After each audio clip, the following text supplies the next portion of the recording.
नमस्कार प्रिय बंधुगण, आज आपण माने शनिदेव एवं हनुमानंकर एपरी एक चमत्कारी मंत्रटिए जानिबाकु जाउछन्ती जे मंत्र आपणकर भाग्य बदलाई देव। आपणक जीवनर समस्त दुख कष्ट दूर करिबा सहित आपण मानंकर शनि दोष मध्य खंडन करिब। एही मंत्रटिरे बहुत शक्ति रहिछि।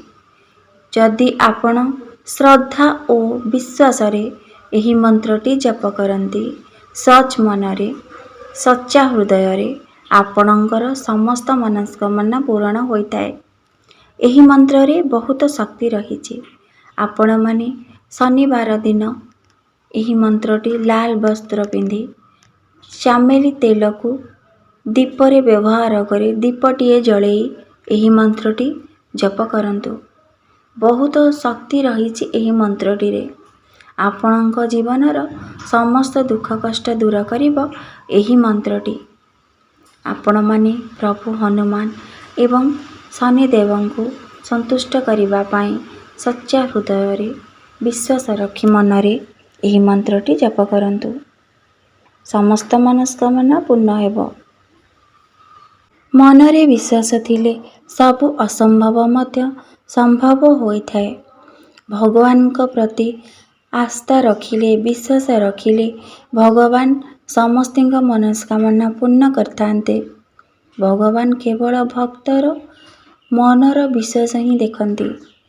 सी केते धैर्य रखी भगवान को विश्वासर सहित डाकी पारुछि। आपण माने भक्तिर सहित मनरे सच्चा हृदय रे एही मंत्रटी जप करंतु।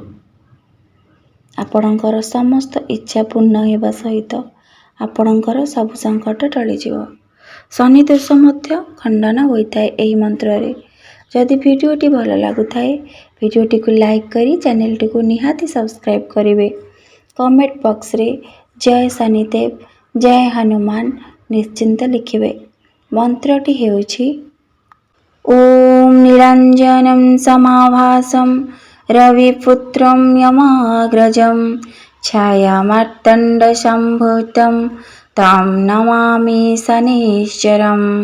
ओम नमः हनुमते वज्रकाय बलदायिने शत्रूणां संहारकर्तारं भयं हरं कुरुतु मे। ओम निरंजनं समाभासं रविपुत्रं यमाग्रजं छायामार्तण्ड संभूतं तं नमामि शनिश्चरम्।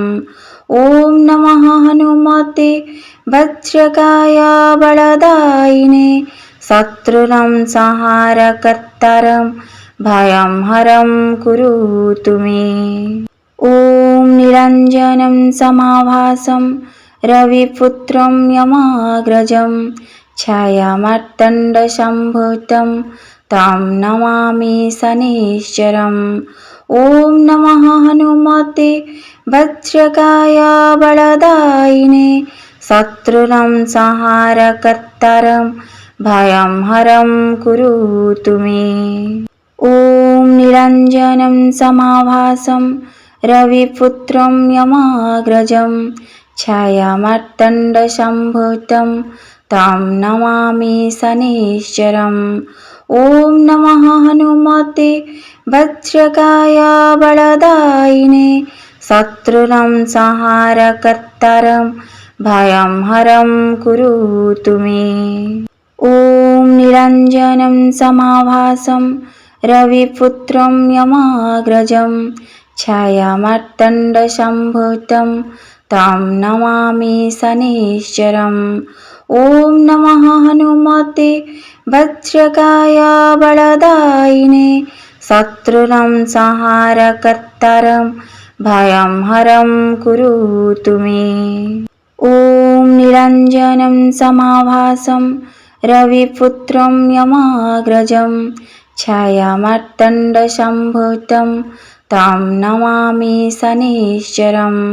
ओम नमः हनुमते वज्रकाय बलदायिने शत्रूणां संहारकर्तारं भयं हरं कुरुतु मे। ॐ निरञ्जनं समाभासं रविपुत्रं यमाग्रजं छायामार्तण्डसम्भूतं तं नमामि शनैश्चरम्। ॐ नमः हनुमते वज्रकाय बलदायिने शत्रूणां संहारकर्तारं भयं हरं कुरुतु मे।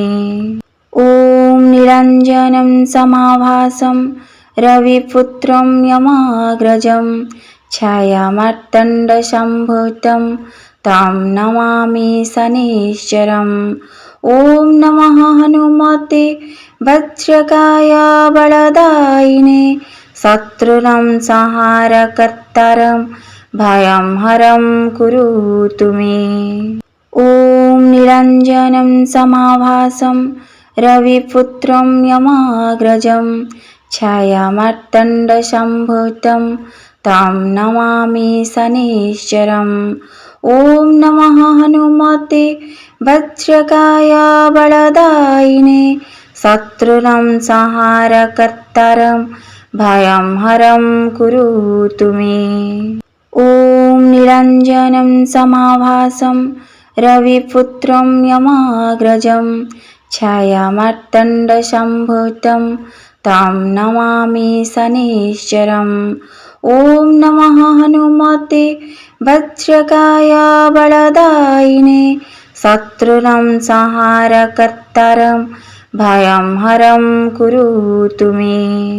ॐ निरञ्जनं समाभासं रविपुत्रं यमाग्रजं छायामार्तण्डसम्भूतं तं नमामि शनैश्चरम्। ॐ नमः हनुमते वज्रकाय बलदायिने शत्रूणां संहारकर्तारं भयं हरं कुरुतु मे। ॐ निरञ्जनं समाभासं रविपुत्रं यमाग्रजं छायामार्तण्डसम्भूतं तं नमामि शनैश्चरम्। ॐ नमः हनुमते वज्रकाय बलदायिने शत्रूणां संहारकर्तारं भयं हरं कुरुतु मे।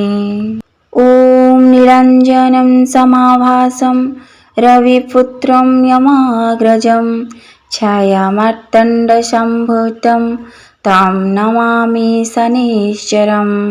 ॐ नमः हनुमते वज्रकाय बलदायिने शत्रूणां संहारकर्तारं भयं हरं कुरुतु मे।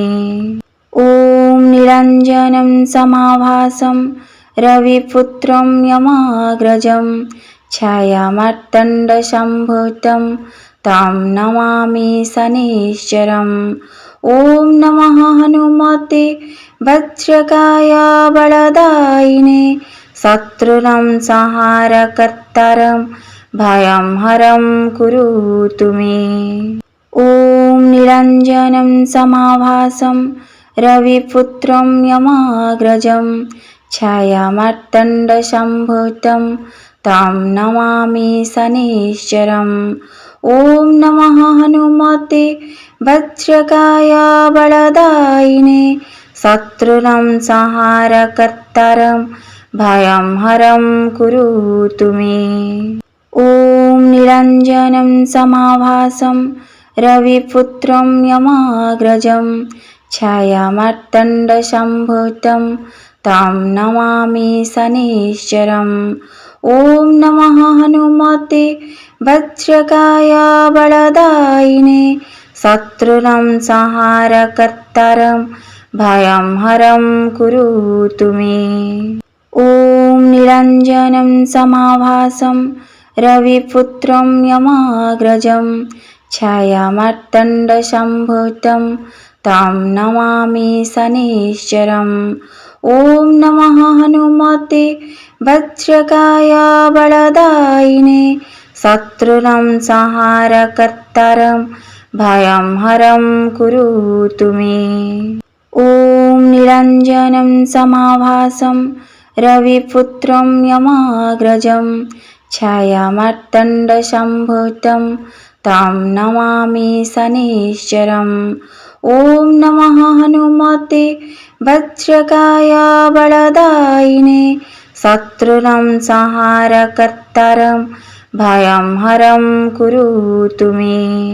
ॐ निरञ्जनं समाभासं रविपुत्रं यमाग्रजं छायामार्तण्डसम्भूतं तं नमामि शनैश्चरम्। ॐ नमः हनुमते वज्रकाय बलदायिने शत्रूणां संहारकर्तारं भयं हरं कुरुतु मे।